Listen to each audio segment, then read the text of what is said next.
વડોદરામાં અકસ્માત બાદ જોવા જેવી થઈ દારૂની બોટલો માટે પડાપડી, લોકોએ રીતસરની લૂંટ મચાવી. ગુજરાતના વડોદરામાં બુધવારે નેશનલ હાઈવે પર L&T નોલેજ સિટી નજીક દારૂ ભરેલી કાર પલટી જતા અજીબોગરીબ દ્રશ્ય સર્જાયું હતું. દારૂબંધી ધરાવતા ગુજરાતમાં દારૂ ભરેલી કાર પલટી જવાથી અકસ્માત સર્જાયો હતો, ત્યારે લોકો ગાડીમાં સવાર લોકોને બચાવવાને બદલે દારૂ લૂંટવા માટે તૂટી પડ્યા હતા. નોંધનીય છે કે કારમાં 2 લોકો સવાર હતા, જેમાંથી એક અકસ્માત બાદ ત્યાંથી ભાગી ગયો હતો અને એક વ્યક્તિ ઇજાગ્રસ્ત થયો હોવાથી તેને સારવાર અર્થે હોસ્પિટલ ખસેડવામાં આવ્યો હતો. વડોદરા હાઈવે પર L&T નોલેજ સિટી નજીક બુધવારે કાર પલટી જતા અકસ્માત સર્જાયો. દારૂ ભરેલી કારમાં બુટલેગરો સવાર હતા, ત્યારે એકાએક સ્ટીયરિંગ ઉપરથી કાબુ ગુમાવતા કાર પલટી ગઈ હતી.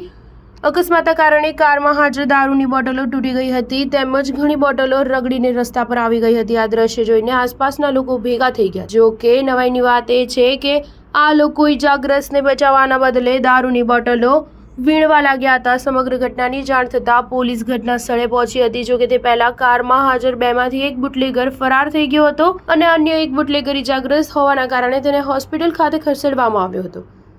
સમગ્ર મામલે પોલીસે આ બુટલેગરો કોણ છે તે વિશે તપાસ હાથ ધરી છે. પોલીસ સ્ટેશનમાં નોંધવામાં આવેલી ફરિયાદ અનુસાર કાર સુરતથી અમદાવાદ જઈ રહી હતી.